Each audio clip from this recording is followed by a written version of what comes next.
Okay, you're good. All right. Good morning, committee members and those joining on YouTube. For the record, my name is Dan Brown, and I co-chair this grant committee with Barbara Boyer, who was unable to join us today, so I'll be leading the meeting today. We want to remind you all that this is a virtual meeting. It's being streamed live over OWEB's YouTube channel and also recorded. For those watching on YouTube, the meeting materials are in the board and committee section of the OWEB website. And the committee materials are toward the bottom of the page where you could click on the relevant committee and have access to the current meeting materials as well as recordings of past meetings. I would like to call on the committee members and OWEB staff to introduce themselves. And I guess I should just call out people. So let's start with the board and go to Mark. Okay. Hey, good morning, everybody. Mark Labhart, and I am the ODF&W Commission representative on OWEB. Thank you, Mark. Lindsay. Good morning. My name is Lindsay McClary. I am a public at-large voting member on the OWEB board. I work for the Confederated Tribes of Grand Ronde and live in Salem. Great. And I am not seeing any other board members. Am I missing somebody? No. Okay. OWEB staff, Stephanie. Good morning, Stephanie Page, Acting Executive Director at OWEB. Eric. Eric W. Thanks, Dan. Good morning, everyone. Eric Williams, Restoration Grant Program Manager at OWEB. And Eric Hartstein. Thanks, Dan. Good morning, everyone. Eric Hartstein, Policy Coordinator at OWEB. And Jillian. Good morning, everyone. Jillian McCarthy, Partnerships Coordinator at OWEB. And Nicole. Hi, Nicole Bettinardi, Executive Assistant and Board Liaison with OWEB. And then it looks like we have a couple of other folks joining. Chris, do you want to introduce yourself? Sure. Chris Knight, I'm the director at the Upper Deschutes Watershed Council. I'm here to offer a public comment when that time comes. Great. And Will? Will Natividad, District Manager, Klamath Soil and Water Conservation District. Fantastic. So for the agenda, we have 3 items: public comments, which are going to come up next, and then we're going to talk about the Focus Investment Program and the Ecological Priorities and Rural Advisory Committee, and then we're going to preview the July Partnership and Technical Assistance Award. So before we jump in, I'm just asking folks if they have any comments on the agenda items. Nope. All right. Well, great. Let's move right into public comment. And Nicole, do we have an order? No, actually, if anyone who wants to give public comment, if you can raise your Zoom hand, and then Dan, you can go ahead and call on folks as you see fit. Perfect. Chris. And if you could reintroduce yourself just for the record, thank you. Absolutely. Just getting my mute off there. Yeah. Good morning, OWEB Grants Committee, OWEB staff. Again, my name is Chris Knight. I'm the Executive Director at the Upper Deschutes Watershed Council based in Central Oregon in Bend this morning. I'm going to be focusing some comments around the FIP ecological priorities. The Upper Deschutes Watershed Council was part of that first cohort of the Focus Investment Partnership, or the FIP program.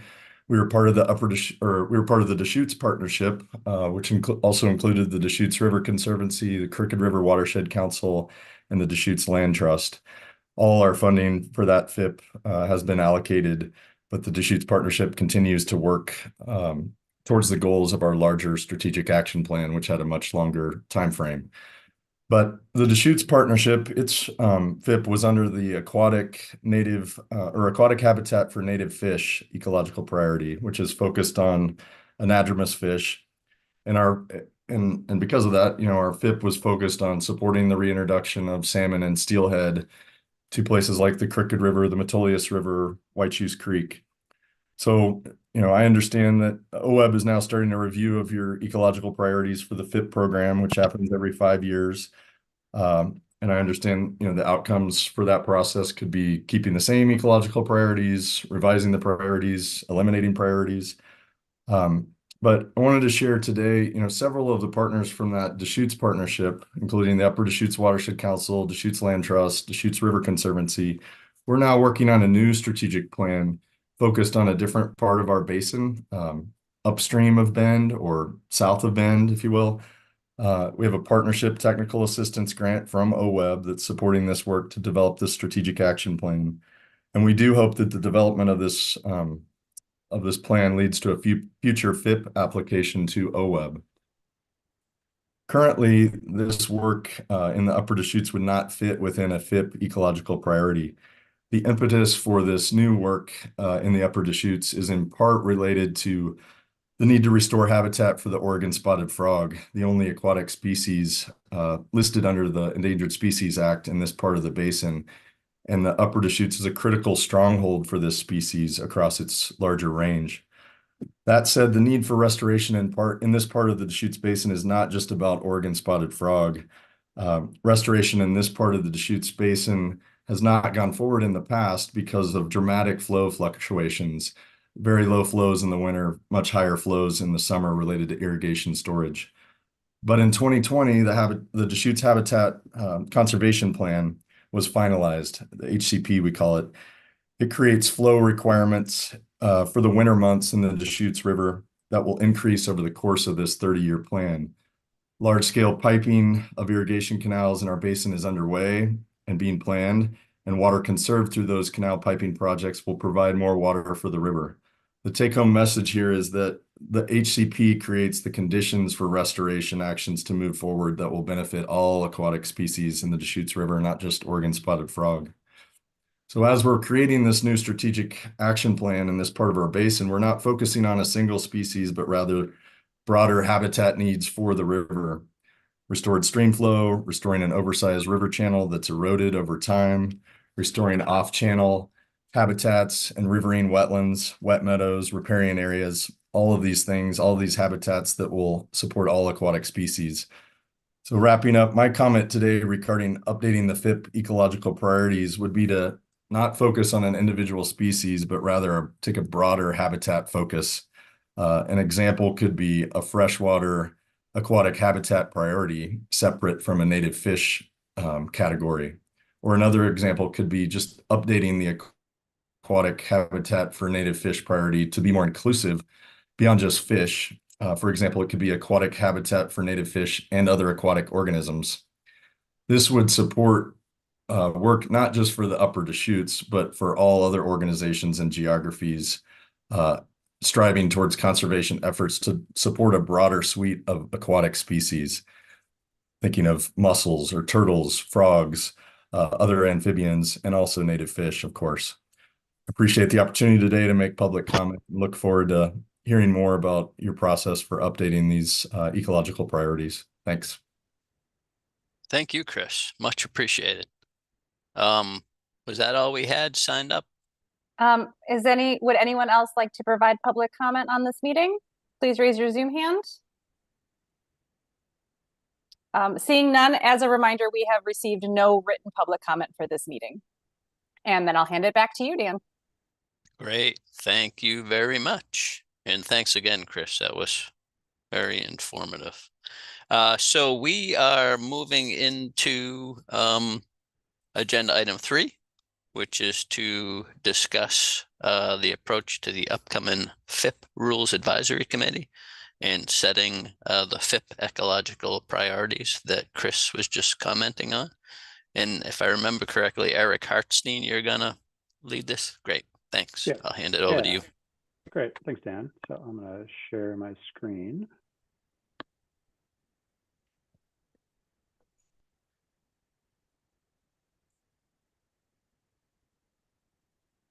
Okay. So yeah, for the record, Eric Hartstein, Policy Coordinator at OWEB. So be walking through the FIP rulemaking that is currently about to kick off, as well as the FIP ecological priority process. So first, a little bit of a background. I think everybody on this call is pretty familiar with FIP, but for those watching at home, a focused investment partnership, or a FIP, is an OWEB investment that addresses a board identified priority of significance to the state, achieves clear and measurable ecological outcomes, uses integrated and results-oriented approaches as identified through a strategic action plan, and is implemented by a high-performing partnership. So the FIP program funds a partnership initiative with an existing strategic action plan, sometimes referred to as a SAP, that is ready for implementation by those high-performing partnerships for a period of up to 6 years and not exceeding $12 million. So the diagram on the right shows the strategic action plan, which is really a long-term conservation strategy for a partnership. And a FIP initiative is kind of a bite-sized chunk of that strategic action plan, which is then dealt with through work plans, which are based on the biennium, so 2-year work plan. So in each FIP initiative, we would expect to see 3 work plans. So steps in the rulemaking process. So back in January, the board initiated rulemaking for the FIP program. To date, OWEB staff have recruited 11 members to serve on a rulemaking advisory committee, all of who have at least some experience with the FIP program. And we have 4 RAC meetings scheduled. The first one starting later this month, and the last would be in September to go over the revisions to the FIP program rules. So each of the RAC meetings will be virtual, open to the public, and available for viewing on YouTube. So some of the themes that we'll be bringing forward to the RAC to discuss will be the evaluation criteria for the initiative level OWEB grant applications. We'll be discussing the overlap rule between FIP and OWEB's open solicitation grant program, how match can and should be tracked at the FIP initiative level, as well as grant types in the FIP. So engagement, technical assistance, restoration, monitoring, land and water acquisition. So this is not an exhaustive list. These are just some of the topics that are included in the FIP administrative rules that we'll be discussing with the RAC. So also included in the FIP rules are a couple of items that we wanted to bring attention to the grants committee this morning. The first is the funding cap, and the second are the ecological priorities.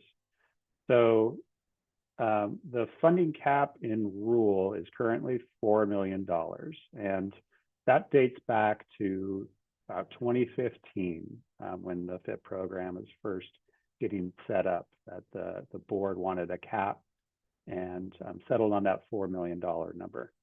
So with inflation, that number, 4 million, is currently about $5.15 million. And what staff are considering is having that adjustment made by the board at the beginning of each biennium to reflect the inflationary rates.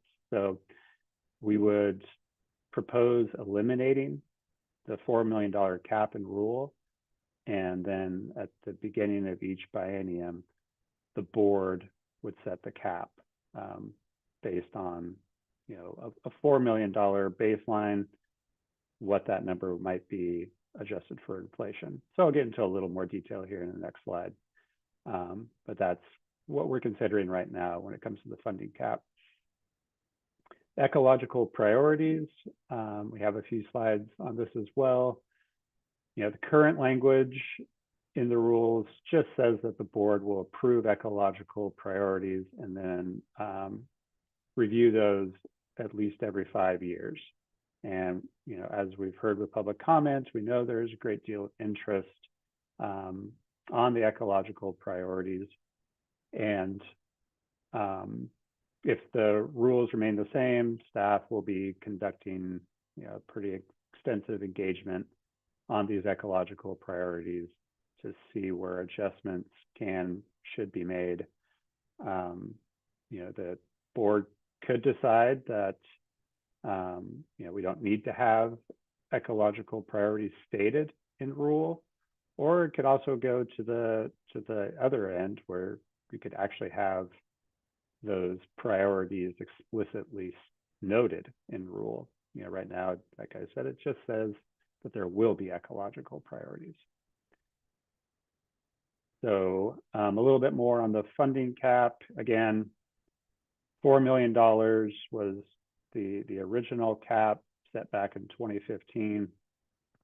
And an option for a future state is replacing that cap with language that the board will determine the maximum amount with adoption of your spending plan at the beginning of each biennium.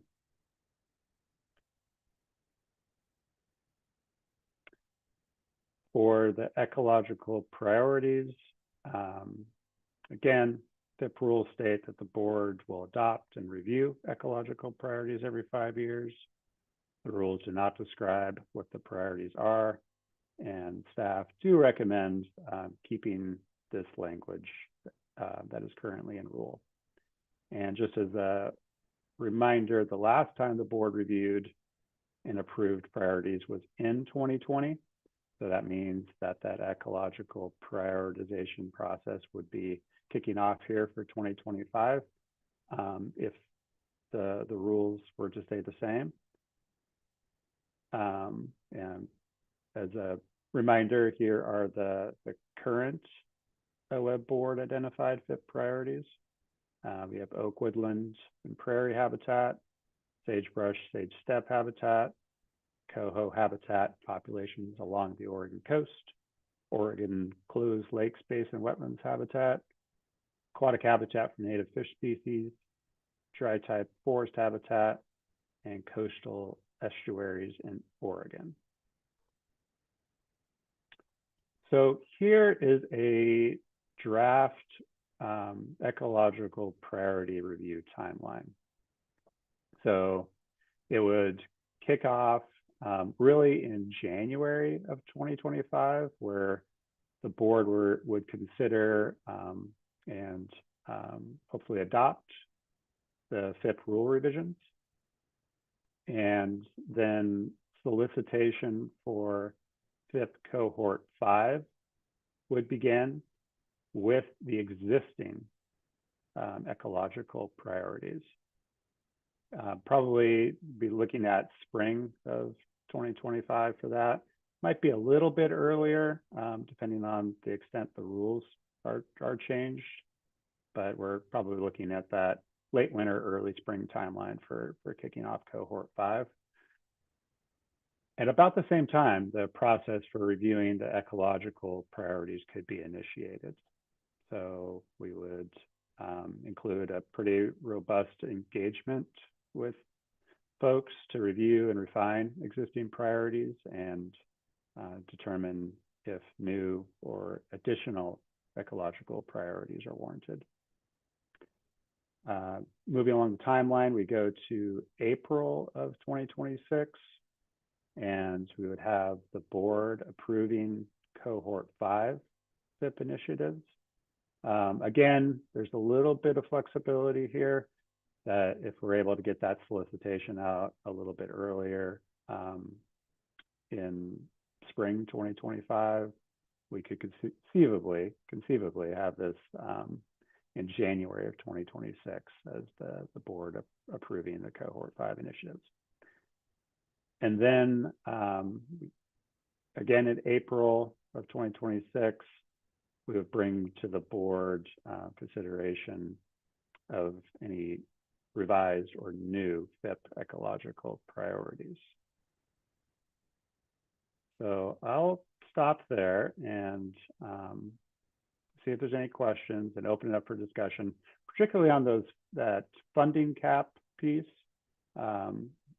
Removing that $4 million cap and having it be established at the beginning of each biennium, and then try to gather the committee's thoughts on the ecological priorities. I will stop sharing. And Lindsay. Yeah, thanks for that great presentation. Super helpful overview to kind of take a look at where we've been, where we are, where we want to go.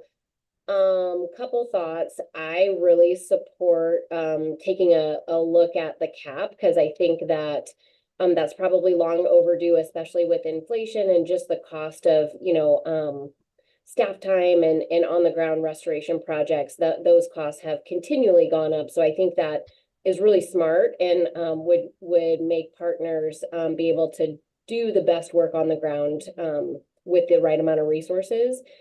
And then I really liked looking at the ecological priorities, and then would like to support maybe, I don't know if this is the right space yet, if we're there, but maybe revising the one that's focused on native fish, aquatic habitats for native fish, and just kind of zooming that out, just aquatic freshwater habitats.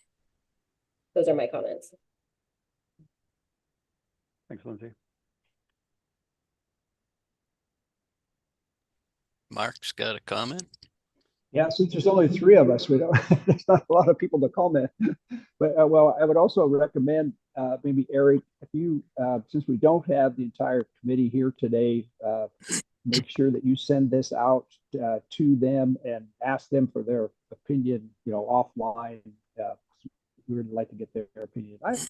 I would agree with Lindsay. I am a strong believer, as you all know, a pretty strong believer in the FIP process. I think it's one of our huge success stories for OWEB.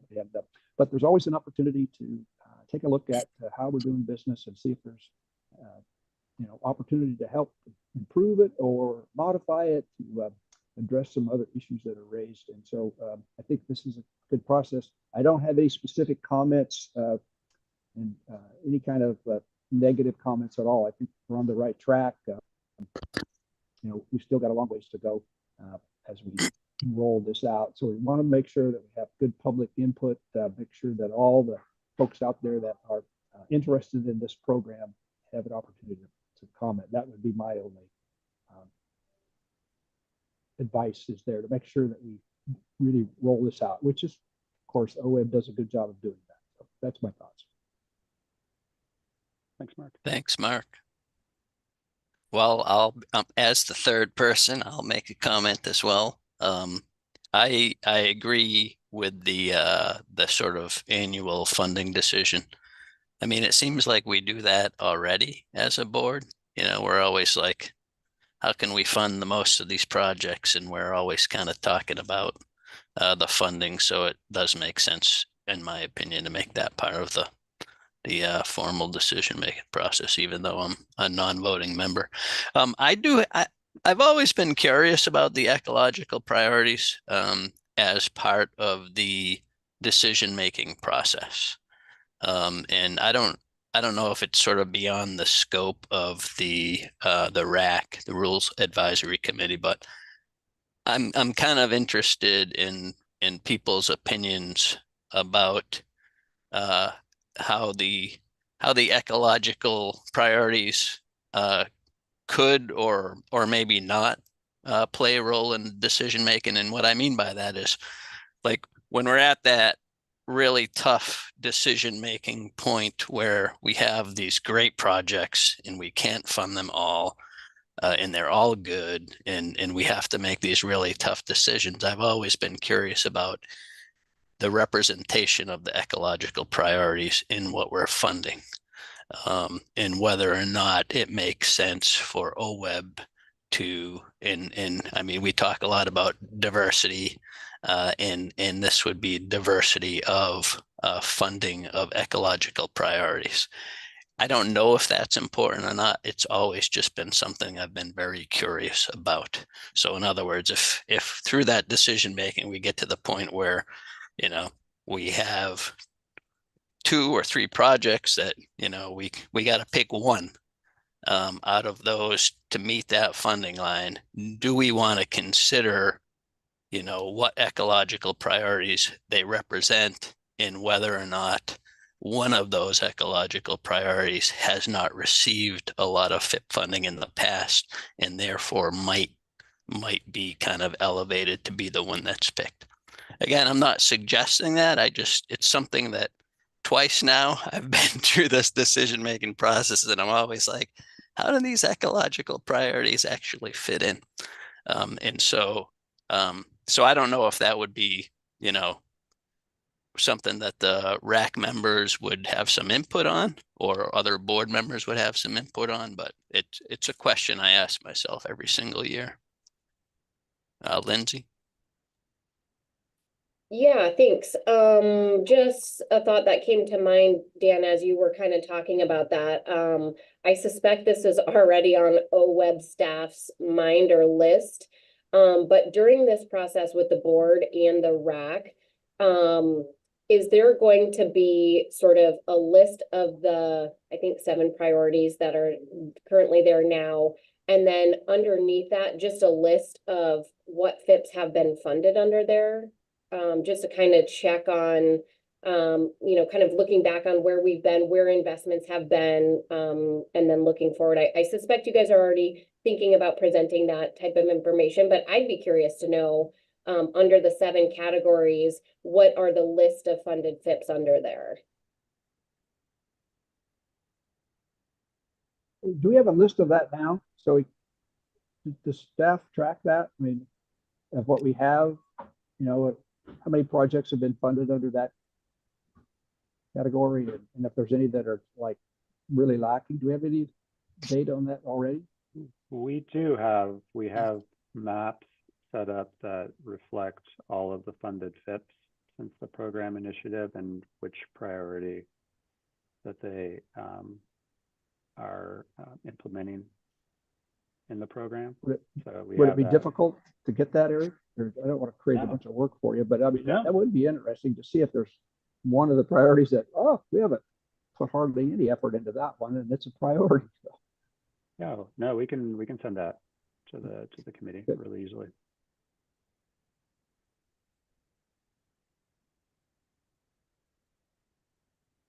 Eric Williams. Yeah, thanks, Stan. Just as a note for reference, when you awarded the 3rd cohort of FIPS, we reached all 7 priority types by that 3rd cohort. The 2 that were actually 3, I think, that were missing were estuaries, coho, and oak woodland, oak savanna. And so with that cohort, we funded FIPS in all of them. There's going to be priority types that are inherently probably going to get less attention, like closed basin wetlands, because it's a smaller geography. And so you might expect you'll see more FIPS in other priority types. But in terms of those other priority types, we now have a couple of coho FIPS. We now have a couple of oak FIPS. We've had 3 dry type forest FIPS. And I'm just running these numbers off the top of my head, but with the aquatic habitat for native fish species, I think we're up to maybe 5 of those FIPS.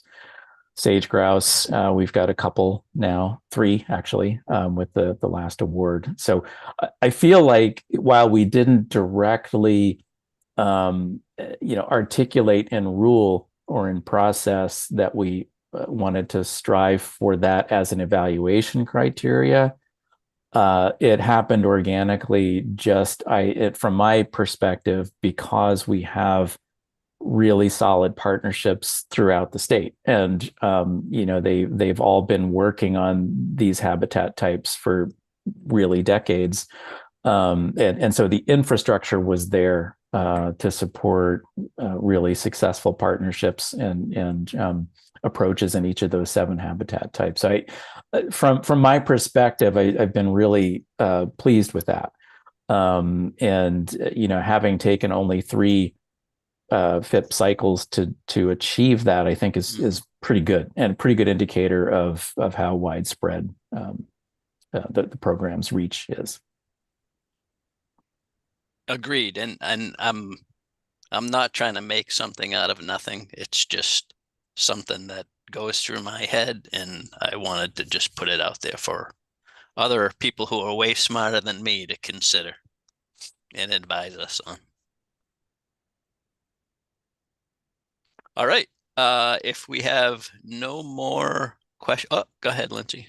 Sorry, I just wanted to point out that Jillian did put in the chat, and not everybody can see that. So on OWEB's website, under grants, there is all of the priorities listed, and then there's a list of who's gotten what under which category. So that is really easy to look at. So thank you for sending that. And thank you for pointing that out. Oh, and just to go back to what Mark said earlier, Eric, I think this is the case, but just to confirm, like that presentation would be posted on the under the grants committee later on after the meeting. Yeah.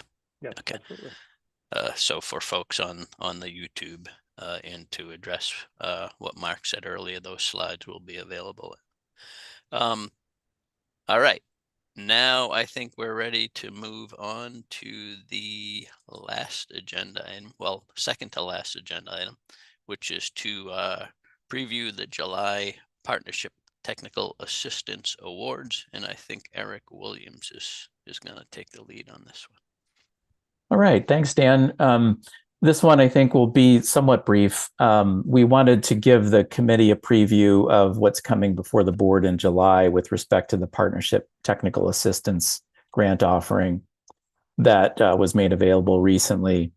And we wanted to highlight that there's likely to be a connection here with another board agenda item in July, which is the spending plan rebalance.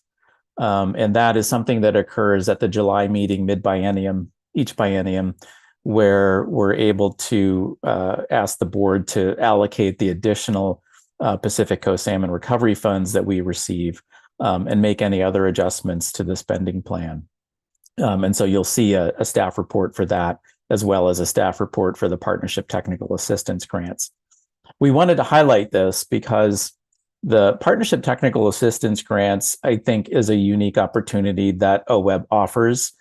We hear a lot about the lack of capacity to get this work done in a lot of forums. We hear that. And this particular offering started out as a component of the FIP program. In the beginning, in 2015, it was called Capacity Building or Development FIPS and had similar eligibility criteria to the FIP program. Although our intent, even from the beginning, was that we weren't making that offering solely to have people come into the FIP program. It was to make partnerships attractive to any funder for the work that they were doing.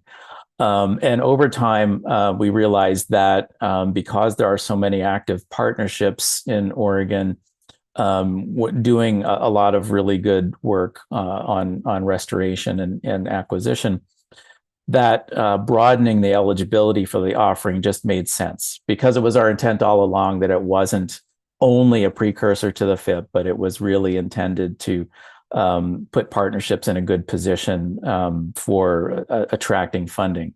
And the components are similar in that the partnership TA envisions that partnerships that are high performing have a governance structure and have a strategic action plan and have a system of decision making. And so this offering supports partnerships to either develop or update a strategic action plan. And Chris Knight referred to that earlier, that his partnership in the Upper Deschutes is now updating a strategic action plan. And also the offering is available for ongoing capacity support to operate partnerships, to provide the facilitation services they need, to provide the engagement they need with their partnerships and their communities. And so this offering that will be the subject of board award in July had a really good response. We've had 13 applications requesting $1.6 million. The spending plan has $1 million in this line item, and the intent is an annual solicitation, and this is the first solicitation of the biennium. We have not yet had our technical review meeting for those 13 applications, so I can't go into much detail about what that's going to look like. However, a scan of the applications tells us that we've got some pretty competitive applications in the pool. There are 4 applications from partnerships that have previously been in the FIP program. And the others also have pretty lengthy experience operating as partnerships, understanding the strategic action plan framework. And so when we go to draw a funding line, we wanted to preview this for you because there could potentially be a recommendation to really bump up against all of the money that we have in the spending plan right now. And if we did that, potentially asking the board to add, another slug of funds for another solicitation in the second year of the biennium. So that's really what we wanted to present today. See if you had any reaction to that, any preliminary thoughts about whether or not you might support that kind of a recommendation. Again, understanding that you don't have the details in front of you, what the content of those applications is or what the evaluations look like, but wanted to put that out there to gather your thoughts. Questions, comments? Lindsay. Yeah, thank you. I mean, yeah, sounds good. I'd like to support that recommendation, unless, something came out of the technical review team meetings that, something didn't merit and wasn't ready. But yeah, without any of the details, kind of hard to say, but sounds good at this point. Thanks, Lindsay. Mark? Yeah, similar. I would hold off on my comments until I see something, proposed out. So.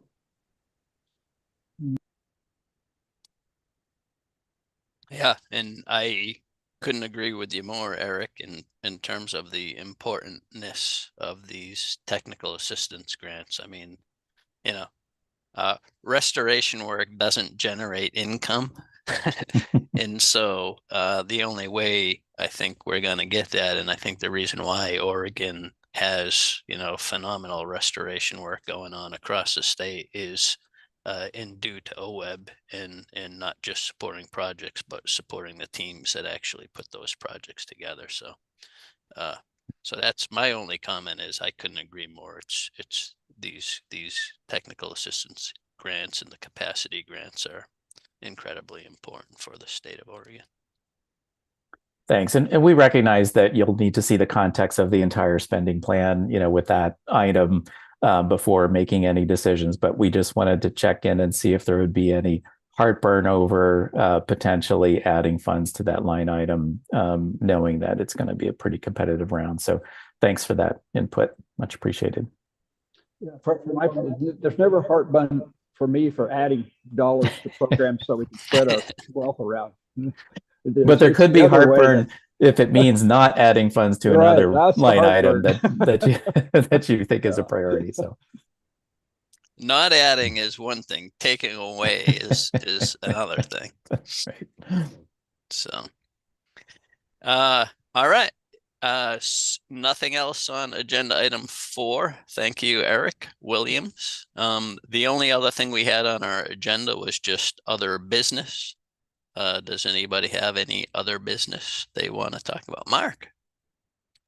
Yes, thank you. I don't know if it's not a grants committee business, but is Nicole, are you on? Is Nicole on? Yes, there I'm you here. are. I'm lingering in the background. So Sarah got officially appointed now, and so as I understand, the goal is for her to go out and meet with folks, members and some of our groups, and you've got me scheduled for July. Is that going to be an in-person meeting or a Zoom meeting or a phone meeting? What have we got set up so far? Yeah, great question. I can give you a call and we can talk the details if you want. But yeah, she's hoping to meet with as many folks in person as possible to meet. She will be participating in our July meeting as well. So anybody who doesn't have the opportunity to meet her before that, she will be there. So, but yeah, Mark, after this meeting, Okay. I'll give you a call. We could talk about all the details. Okay, and just for something you to think about, I would really propose a in-person meeting in Central Oregon, and maybe talk it over with Sarah. But you know, I'd like her to meet Chris Knight and other folks in Central Oregon that are key partners and players with OWEB and those groups, whether they're NGOs or agencies or those kind of things. If we could set that up so that maybe we could have a coffee or a meeting, and if she wants to do individual, that's great. More than happy to do that, but try to make the best use of her time in Central Oregon to meet some of the players and movers and shakers in Central Oregon, if we could put that together. And I know it's difficult to do all the logistics on that, but just a thought. Yeah, good thoughts. Thanks, Mark. Nice way to put the new director to work. Anything else from anybody? All right, then it looks like we got some sunshine, and so everybody have some enjoyment of that. And we'll see you next time. Or I guess we'll see you next in July at the board meeting.